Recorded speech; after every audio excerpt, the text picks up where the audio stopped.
प्यारे दोस्तों, आइए ज्यामिति की बहुत ही इंपॉर्टेंट प्रमेय को सीखने, समझने और जानने की कोशिश करते हैं। दोस्तों, ये प्रमेय नंबर कितना है? 4 है। ध्यान से देखिए क्या कहता है।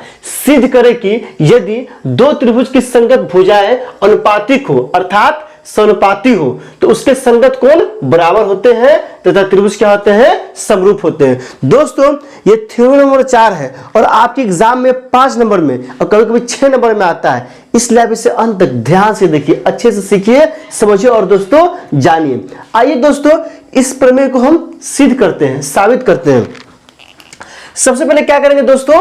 त्रिभुज बनाएंगे। कैसा त्रिभुज बनाएंगे? समरूप त्रिभुज बनाएंगे। तो आइए सबसे पहले त्रिभुज बनाते हैं। त्रिभुज बना लिए, इसका नाम क्या रखे दोस्तों?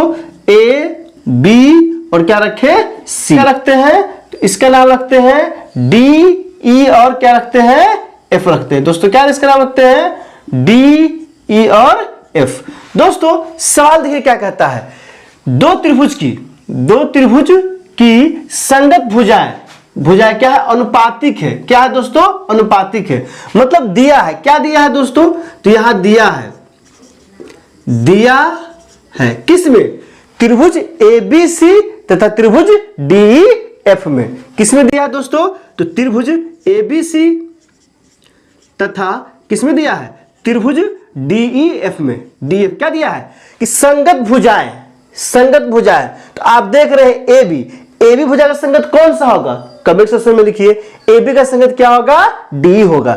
बीसी भुजा का संगत कौन होगा? तो ईएफ होगा। और एसी भुजा का संगत कौन होगा दोस्तों?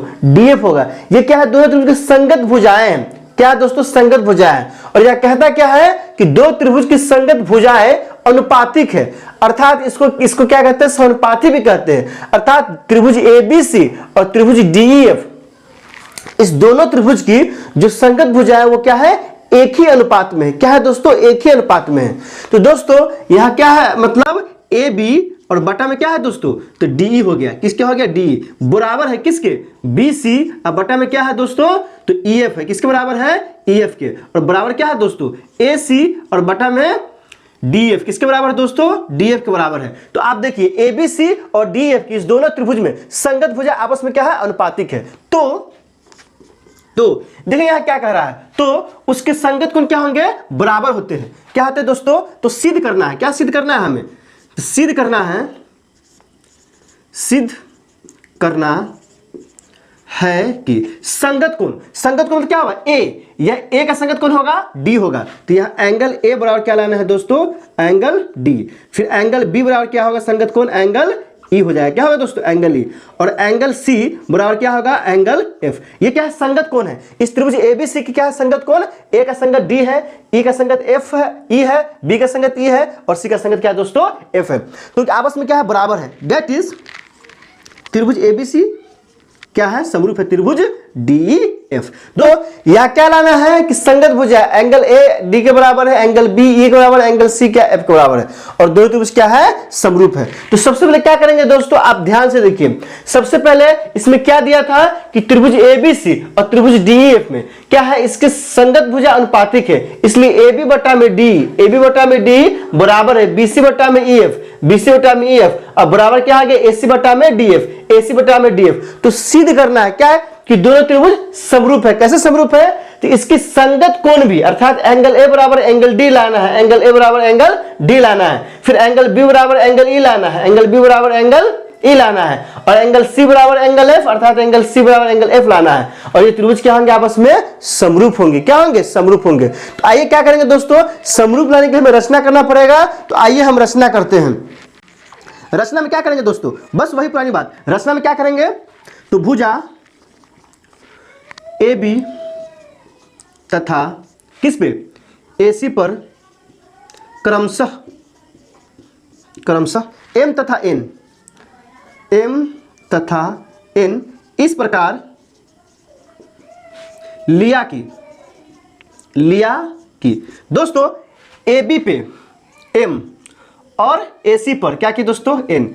इस प्रकार लिए है और लेके क्या किया? इसको मिला दिए कि एम बराबर क्या हो जाए दोस्तों? डी हो जाए। क्या हो जाए? डीई तथा और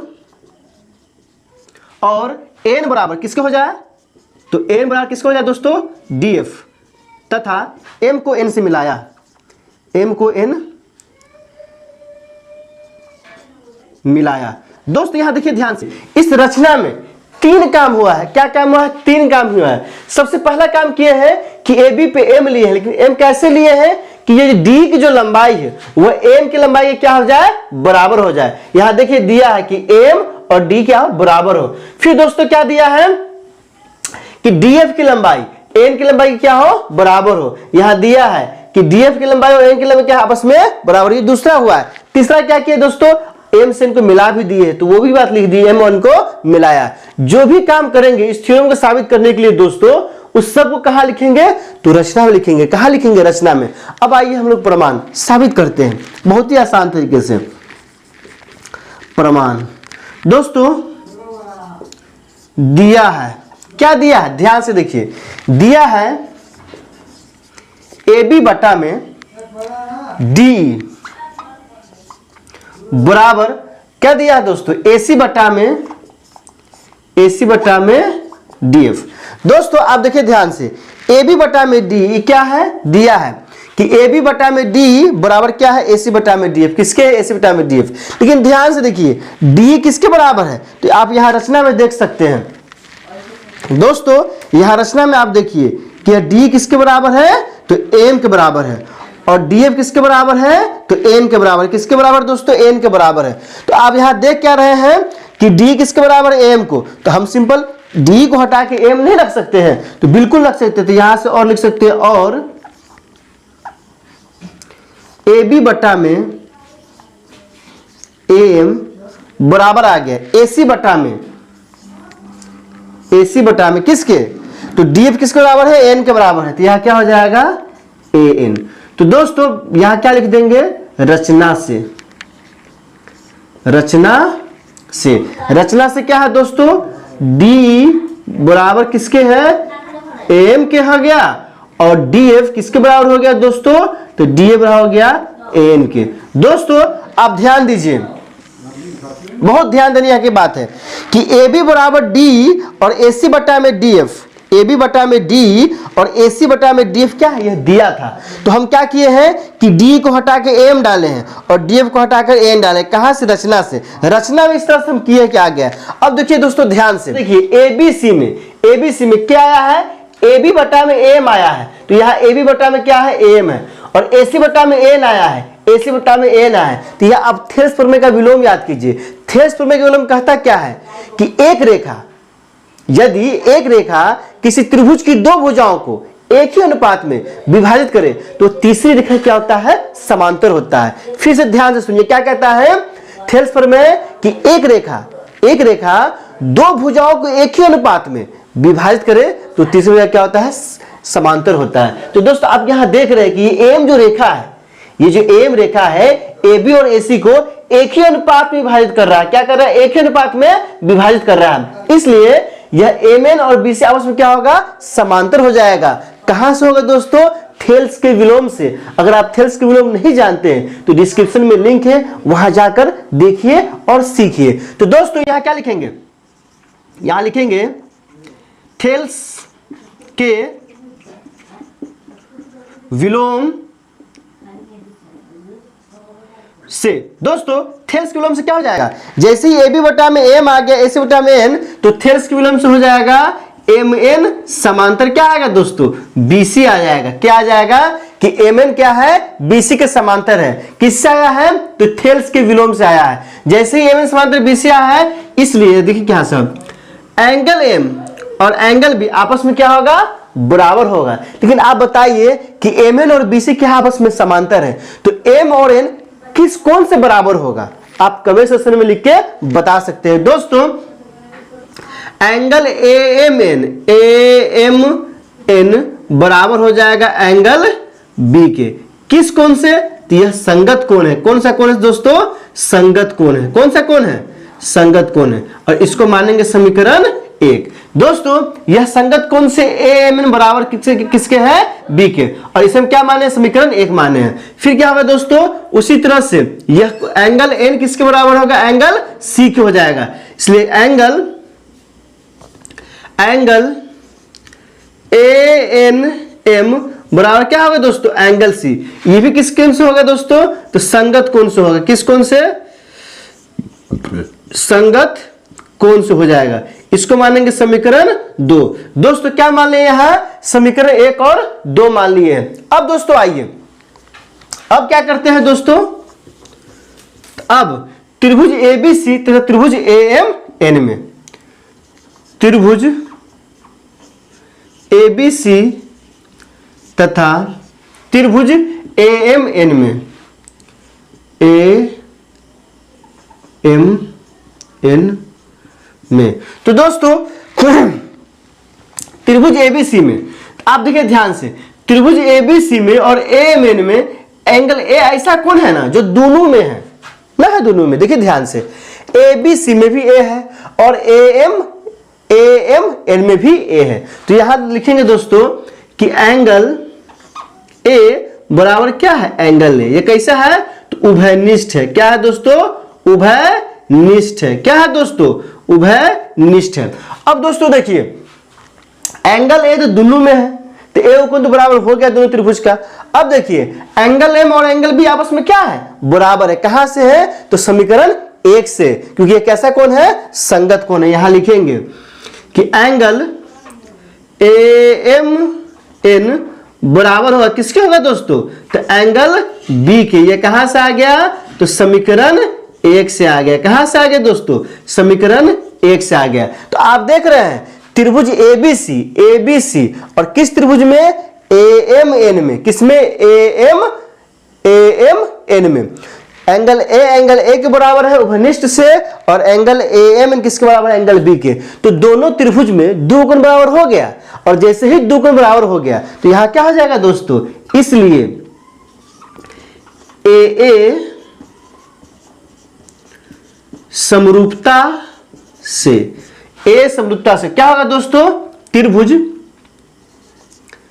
ABC समरूप हो जाएगा त्रिभुज AMN। दोस्तों AA समरूपता से, A समरूपता आपको ऊपर में हम लोग सीखे ऊपर में कि A समरूपता क्या होता है, दो त्रिभुज समरूप होता है। अगर A समरूपता आप नहीं जानते हैं तो डिस्क्रिप्शन में लिंक है, वहां जाइए और A समरूपता अच्छे से सीखिए ताकि एग्जाम में बना सके। तो दोस्तों त्रिभुज ABC समरूप किसके, त्रिभुज AMN है।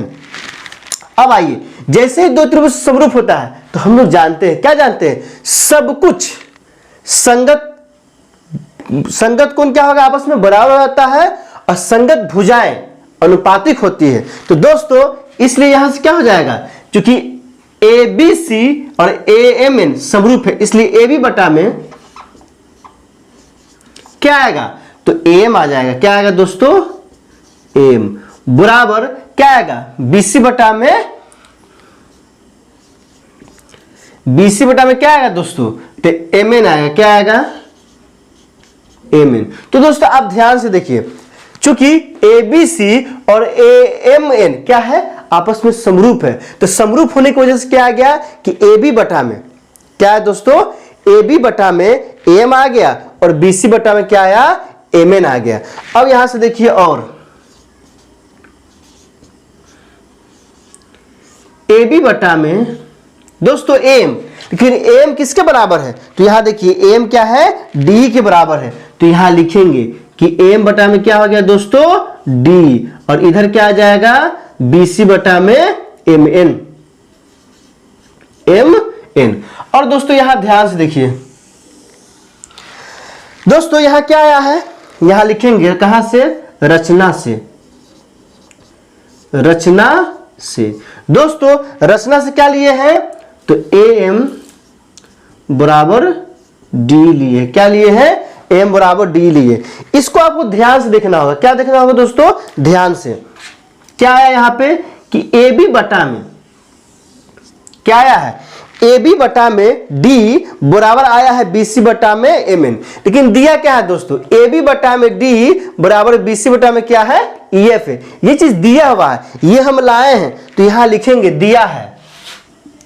चूंकि दिया, क्या दिया है कि AB बटा में D बराबर क्या है दोस्तों, BC बटा में क्या है EF। इसको भी दोस्तों आप ध्यान से देखिए, क्या ध्यान से देखना है कि AB बटा में D बराबर क्या है BC बटा में EF क्या है। लेकिन यहां लाया क्या है दोस्तों, इस बॉक्सा में देखिए कि AB बटा में इसको और इसको आपको ध्यान से थोड़ा देखना है। क्या है दोस्तों कि AB बटा में D और BC बटा में MN लाया। कहां से लाया है, तो त्रिभुज ABC और AMN को समरूप करके लाया है। हम मैथमेटिकल नियम को पालन करते हुए लाए हैं। लेकिन दिया क्या है दोस्तों, दिया क्या है कि AB बटा में D बराबर BC बटा में क्या है EF है। तो आप खुद सोचिए ना कि AB बटा में D के बराबर BC बटा में MN भी है और AB बटा में D के बराबर BC बटा में EF भी है। तो जब दोनों बाया वाला देख रहे हैं ना, तो बाया वाला आपस में बराबर होगा तो ये दाहिना वाला आपस में क्या होगा, बराबर हो जाएगा। क्या हो जाएगा आपस में बराबर। तो यहां लिखेंगे इसलिए क्या होगा दोस्तों, BC बटा में MN बराबर क्या आ जाएगा, BC बटा में EF। क्या होगा दोस्तों, BC बटा में EF। ऐसा क्यों है आप समझ चुके हैं। AB बटा में D बराबर था BC बटा में MN के। ये आया है कैसे, तो ABC और MN को समरूप करके लाया है। और यहां दिया क्या है कि AB बटा में D बराबर BC बटा में EF है। तो दोस्तों दोनों बाया वाला बराबर था, इसलिए दाया वाला दोनों क्या होगा, आपस में बराबर आ गया है। क्या आ गया है, बराबर आ गया है। अब यहां से दोस्तों देखिए, जब दोनों भिन्न में क्या है, अंश बराबर हो तो हर भी आपस में क्या होते हैं, बराबर होते हैं। इसलिए यहां से क्या हो जाएगा, MN बराबर क्या होगा दोस्तों, EF हो जाएगा। इसको क्या मानेंगे, समीकरण 3 मान लेंगे दोस्तों। क्या मानेंगे, समीकरण 3 मानेंगे। अब देखिए फिर क्या लेते हैं दोस्तों, फिर त्रिभुज AMN तथा किसमें लेते हैं दोस्तों, त्रिभुज DEF में। DEF में आप ध्यान से देखिए, AMN और DEF में। तो आप क्या देख रहे हैं दोस्तों, एंगल AM भुजा AM बराबर किसके, D भुजा के बराबर। किसके बराबर दोस्तों, D की। ये कहां से, आप खुद लिखिए कमेंट सेक्शन में। AM किसके बराबर है, D की। ये कहां से है, रचना से है। इसलिए वहां क्या लिखना पड़ेगा दोस्तों, रचना से। कहां से, रचना से। फिर देखिए दोस्तों, भुजा क्या है, M बराबर किसका आ गया, D के। अब फिर देखिए AN किसके बराबर है, DF के। ये जो AN भुजा है किसके बराबर है, DF की। ये बात कहां से दोस्तों, ये जो AN भुजा है वो किसके बराबर है, DF के। तो देखिए AN DF ये भी कहां से है, रचना से। AN बराबर क्या है दोस्तों, DF है। AN बराबर क्या है, DF है। यहां क्या लिखेंगे, इसको भी रचना से। फिर देखिए दोस्तों, अभी तो दो ही भुजा बराबर हुआ है और MN किसके बराबर है, तो EF के बराबर है। किसके बराबर है, EF के बराबर है। कहां से, समीकरण 3 से। दोस्तों आप इसे भी ध्यान से देखिए, समीकरण 3 से। समीकरण 3 से क्या दिया है दोस्तों, MN और EF क्या है, बराबर है। तो यहां लिखेंगे MN बराबर क्या है, EF है। किससे, तो समीकरण 3 से। समीकरण 3 से। तो दोस्तों हमने क्या देखा, यह दोनों त्रिभुज में तीनों भुजा आपस में क्या है, बराबर है। जैसे ही दो त्रिभुज की तीन भुजा आपस में बराबर हो गया, त्रिभुज क्या हो गया, सर्वांगसम हो गया। क्या हो गया, सर्वांगसम। यहां लिखेंगे इसलिए S सर्वांग समता से क्या होगा दोस्तों, त्रिभुज AMN सर्वांगसम होगा। क्या हो गया दोस्तों, त्रिभुज किसके, DEF के। दोस्तों ध्यान से देखिए, AMN किसके सर्वांगसम हो गया, DEF के। और हम लोग जानते हैं दो त्रिभुज सर्वांगसम का मतलब क्या हुआ, उसका हर चीज संगत भुजाएं, संगत कोण, परिमाप, क्षेत्रफल, संगत शीर्षलंब, संगत माध्यिका सब आपस में क्या होगा, बराबर होगा। तो दोस्तों जैसे ही AMN और DEF सर्वांगसम लाया है, किससे लाया है, तो S सर्वांगसमता से लाया है। तो क्या हो जाएगा दोस्तों, यहां से तो एंगल AMN क्या होगा, तो ध्यान से देखिए, एंगल AMN बराबर हो जाएगा एंगल किसके, E के बराबर हो जाएगा। किसके बराबर होगा दोस्तों, एंगल ई के बराबर हो जाएगा, इसको मानेंगे समीकरण 4। फिर दोस्तों देखिए ध्यान से, एंगल ANM ये किसके बराबर हो जाएगा दोस्तों, तो एंगल F के बराबर हो जाएगा, इसको मानेंगे समीकरण 5। और दोस्तों एंगल A एंगल किसके बराबर होगा, D हो जाएगा, एंगल A बराबर हो जाएगा किसके, एंगल D के, इसको क्या मानेंगे दोस्तों, तो समीकरण 6। अब ध्यान से देखिए दोस्तों, क्या हमने लाया है कि AMN सर्वांग किसके, सर्वांगसम है DEF के, और जैसे ही सर्वांगसम हो गया तो इसकी संगत भुजा, संगत कोण आपस में क्या हो गया, बराबर हो गया। एंगल AMN बराबर एंगल E क्या आ गया, एंगल AMN एंगल E क्या हो गया, समीकरण 4 माने हैं दोस्तों। एंगल ANM किसके बराबर हो गया, ANM एंगल F के बराबर हो गया, किसके बराबर हो गया दोस्तों, एंगल F के बराबर हो गया। फिर दोस्तों एंगल A एंगल D के बराबर हो गया। अब देखिए क्या हो जाएगा, अब किस में, त्रिभुज ABC तथा त्रिभुज DF में। ध्यान से देखिए दोस्तों, यहां आपको क्या करना है, ध्यान से देखना है, क्या है कि एंगल दोस्तों, एंगल A बराबर किसके है, एंगल D से, किसके है दोस्तों, एंगल D के। ये कहां से, तो समीकरण 6 से। दोस्तों समीकरण 6 को आप ध्यान से देखिए, किसको देखना है दोस्तों, समीकरण 6 को आप ध्यान से देखिए। जैसे ही समीकरण 6 को देखेंगे ध्यान से, आप क्या देखेंगे कि एंगल A और एंगल D आपस में क्या है, बराबर है। ये आया है कैसे, जो हम बता चुके हैं, तो एंगल A एंगल D के बराबर आ गया। फिर दोस्तों देखिए यहां एंगल B बराबर किसके है, एंगल C के। E कहां से आया है, तो दोस्तों आप देखिए कहां है, एंगल B, एंगल B क्या है, तो समीकरण 1 को देखिए, समीकरण 1 में है। और फिर किससे है दोस्तों, तो समीकरण माने कितना, 4 को माने हैं। देखिए 4 को आप जब भी देखेंगे कितना, समीकरण देखिए AMN के बराबर B भी है और AMN के बराबर क्या है, E भी है कि नहीं दोस्तों। तो क्या होगा, एंगल B और एंगल E आपस में क्या हो जाएगा, बराबर हो जाएगा। क्या होगा दोस्तों, एंगल बराबर हो जाएगा। यहां लिखेंगे समीकरण कितना है दोस्तों, यहां 1 और 4 से, कितना से, 1 और 4 से। फिर दोस्तों देखिए एंगल C बराबर है किसके, एंगल F, एंगल C कहां है दोस्तों, यहां है। देखिए ध्यान से, किसमें, समीकरण 2 को देखिए, क्या है, ANM के बराबर एंगल C भी है। और देखिए यहां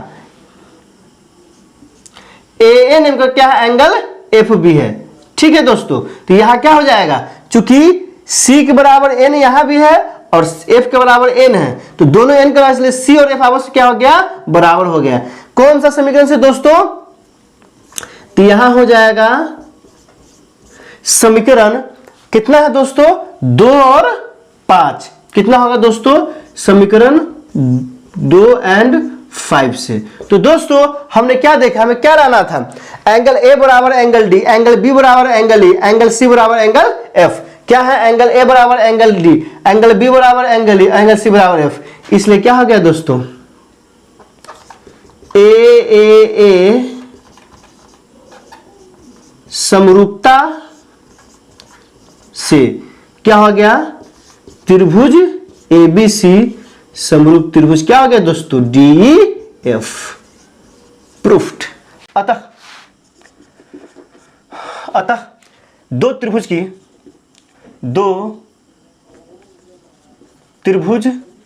की संगत भुजाएं समानुपाती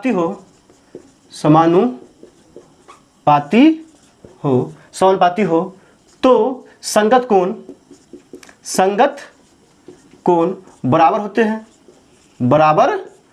हैं और त्रिभुज क्या होता है, और त्रिभुज समरूप होते हैं। क्या होते हैं दोस्तों, समरूप होते हैं। तो दोस्तों इस तरह हमने क्या किया, थ्योरम नंबर 4 को साबित किए, सिद्ध किए। एक बार और क्या कीजिए, आप ध्यान से इधर देखिए, ध्यान से क्या समझना है, क्योंकि थोड़ा लंबा थ्योरम है, आपको बार बार कई बार इस वीडियो को देखना होगा, पॉज करके समझना होगा एक एक पॉइंट को, तब जाके आप क्या कीजिएगा, इसे ठीक से समझ पाइए। पहले तो आप इसे कॉपी उतार लीजिएगा ढंग से। दोस्तों आइए कहता क्या है, हम लोग फिर से समझते हैं। सिद्ध करें कि यदि दो त्रिभुज की संगत भुजाएं अनुपातिक हो, अनुपातिक और समानुपातिक दोनों एक ही चीज है, अर्थात समानुपाती हो, तो उनके संगत कोण बराबर होते हैं तथा त्रिभुज क्या होते हैं, समरूप होते हैं। यह सवाल है हमारा थ्योरम नंबर 4 कि दो त्रिभुज में संगत भुजाएं अनुपातिक होगा तो क्या होगा, संगत कोण बराबर होगा और त्रिभुज क्या होगा दोस्तों, समरूप होगा। तो दोस्तों आइए, सबसे पहले दिया क्या था, हमने ABC और DEF चित्र बनाया, और चित्र में क्या दिया है कि AB बटा में D, AB बटा में D, BC बटा में EF तो BC बटा में EF, तथा AC बटा में DF, AC बटा में DF आपस में क्या है, बराबर है, तो यहां बराबर लिखिए। तो साबित क्या करना था कि एंगल A बराबर एंगल D है, एंगल B बराबर एंगल E है और एंगल C बराबर एंगल F है, ये लाना है, अर्थात ये दोनों त्रिभुज आपस में क्या है, समरूप है। तो दोस्तों हमने क्या किया, रचना की है। क्या किया दोस्तों, रचना में क्या किया है कि भुजा AB तथा AC पर क्रमशः M तथा N इस प्रकार लिया कि AM और D बराबर हो जाए और N बराबर क्या है, DF है, तथा M को N से मिला दिया। रचना में क्या किए दोस्तों कि DE के बराबर M लिए हैं और DF के बराबर N ले लिए हैं और MN को क्या किए हैं, मिला दिए। ये तीन काम किए जो कि यहां लिखा हुआ है। फिर दोस्तों प्रमाण में क्या किए, दिया हुआ से आए हैं। दिया क्या था कि AB बटा में D और AC बटा में DF, ये चीज दिया था और हमने नीचे वाला क्या किया, बदल दिए। D किसके बराबर है, तो D किसके बराबर है, M के बराबर है, और DF किसके बराबर है, तो N के बराबर है। कहां से, रचना से, इसलिए सबको हटाया, क्या लिख दिए, AB बटा में M और AC बटा में N। जैसे ही दोस्तों ये लिखे हैं तो बन गया थेल्स का विलोम, और थेल्स के विलोम से क्या हो गया दोस्तों, MN समांतर BC हो गया। क्या हो गया, MN समांतर BC, और जैसे ही MN और BC समांतर हो गया तो क्या होगा, संगत कोण आपस में क्या होगा, बराबर होगा। इसलिए दोस्तों एंगल AMN बराबर एंगल B संगत कोण से बराबर हुआ है। एक इसको माने हैं, क्योंकि आगे इसका क्या था, हमको काम था, इसलिए एक मान लिए हैं। एंगल ANM बराबर एंगल C के, ये भी संगत कोण है, इसे भी क्या माने हैं, समीकरण 2 मान लिए हैं। अब दोस्तों यहां जब संगत कोण समीकरण 1 और 2 मान लिए, फिर क्या किए दोस्तों, ABC बड़का त्रिभुज और AMN इस छोटका त्रिभुज को हम लोग क्या किया है, आपस में समरूप किए हैं। तो क्या किए, त्रिभुज ABC लिए है तथा त्रिभुज AMN लिए है। दोस्तों त्रिभुज ABC में एंगल A और त्रिभुज AMN भी एंगल A दोनों में था, तो ये उभयनिष्ठ से बराबर हुआ। फिर दोस्तों AMN और एंगल B क्या है, समीकरण 1 से बराबर हुआ है, तो A समरूपता से क्या हो गया, त्रिभुज ABC त्रिभुज AMN समरूप हो गया। जैसे ही दोस्तों ये समरूप हुआ है तो इसकी संगत भुजाएं आपस में क्या हो गया है, समानुपाती हो गया है, इसलिए AB बटा में M BC बटा में MN आ गया है। तो दोस्तों AB बटा में AM और AC बटा में क्या आ गया है, BC बटा में MN आ गया, क्योंकि ये छुटकिलवा त्रिभुज और बड़का त्रिभुज आपस में क्या हो गया है, समरूप हो गया है। तो दोस्तों AM किसके बराबर है, तो AM D के बराबर है, तो यहां से M को हटाए हैं और उसके जब क्या लगाया है, D लगाया है, तो AB बटा में D आ गया है और चूंकि BC बटा में MN तो रहेगा ही। अब देखिए ध्यान से, ये आया है समरूपता के आधार पे, लेकिन दिया क्या था कि AB बटा में D बराबर क्या है, BC बटा में EF है। तो दोस्तों AB बटा में D के बराबर BC बटा में MN भी है और AB बटा में D के बराबर BC बटा में EF ही है, तो ये BC बटा में MN BC बटा में MN बराबर किसके आ गया है, BC बटा में EF आ गया है। तो चूंकि ऊपर वाला बराबर था तो दोस्तों नीचे वाले आपस में क्या होगा, बराबर आएगा, तो MN बराबर क्या आ गया, EF आ गया। इसको क्या मान लिया, समीकरण 3 मान ली है। अब आइए दोस्तों फिर क्या किए हैं कि AMN तथा DEF ये त्रिभुज और ये त्रिभुज दोनों त्रिभुज को लिए हैं। जब दोनों त्रिभुज को लिए हैं दोस्तों उसमें क्या है कि AM बराबर D आया, कहां से, रचना से है। रचना में आप देखिए तो M बराबर D नजर आएगा, N बराबर क्या है, DF है, कहां से, रचना से। रचना में आप देखिए तो आपको M बराबर D नजर आए, DF नजर आएगा। और दोस्तों MN बराबर EF कहां से, समीकरण 3 से, तो आप समीकरण 3 को देखिए आएगा। तो दो त्रिभुज की जैसी दोस्तों तीनों संगत भुजाएं बराबर हो जाता है, त्रिभुज क्या होता है, समरूप होता है। तो किस समरूपता से दोस्तों, तो SSS सर्वांग समता से, सॉरी SSS सर्वांग समता से क्या हो गया, ये त्रिभुज क्या हो गया, सर्वांगसम हो गया है। तो यहां लिख दिए त्रिभुज AMN सर्वांगसम में त्रिभुज DEF के, और जैसे ही सर्वांगसम हो गया है तो उसकी संगत कोण आपस में क्या हो गया, बराबर हो गया। तो यहां लिखे हैं कि एंगल AMN बराबर एंगल E के है, समीकरण 4 मान ली है इसे। एंगल ANM बराबर एंगल F के, समीकरण 5 मान लिए हैं। और एंगल B बराबर एंगल E, समीकरण 6 मान लिए हैं। तो यहां तक आपको कोई दिक्कत नहीं होनी चाहिए। फिर दोस्तों क्या किए हैं, हमको लाना था ABC और DF के समरूप, तो अब ले लिए त्रिभुज ABC तथा DEF में। तो दोस्तों एंगल A और एंगल D कहां से आया है, तो एंगल A और एंगल D आया समीकरण 6 से, तो यहां लिख दिए समीकरण 6। फिर दोस्तों आप ध्यान दीजिए, एंगल B और एंगल C कहां से आया है, तो समीकरण 1 और समीकरण 4 को ध्यान से देखिए। समीकरण 1 यहां है और समीकरण 4 कहां यहां है। दोस्तों M के बराबर B भी है और M के बराबर E है, इसलिए B और E आपस में क्या हो गया, बराबर हो गया। यहां लिख दिए समीकरण 1 और 4 से। फिर दोस्तों देखिए ध्यान से आप, एंगल C और एंगल F कहां से बराबर हुआ, तो समीकरण 2 और 5 से हुआ। समीकरण 2 को देखिए, N के बराबर C भी है और समीकरण 5 को देखिए, N के बराबर क्या है, F भी है। इसलिए क्या हो गया दोस्तों, समीकरण C एंगल C बराबर एंगल F, समीकरण बराबर। तो देख रहे हैं आप क्या कि त्रिभुज ABC तथा त्रिभुज DEF में तीनों संगत कोण आपस में क्या आ गया, बराबर आ गया है। और जैसे ही बराबर आ गया है तो AAA समरूपता से क्या हो गया, त्रिभुज ABC समरूप त्रिभुज DF हो गया। इसी बात दोस्तों अतः हम यहां लिख दिए। ये सवाल को आप कॉपी उतार के बार बार बनाइए। दोस्तों इसमें किसी तरह का दिक्कत हो तो आप कमेंट सेक्शन में हमें बता सकते हैं। वीडियो अच्छी लगी हो तो लाइक कीजिए, मेरे चैनल को सब्सक्राइब कीजिए और ज्यादा से ज्यादा 10वीं क्लास के बच्चों के बीच शेयर कीजिए। बहुत बहुत शुक्रिया, मेहनत किए, अच्छा से लिखिए।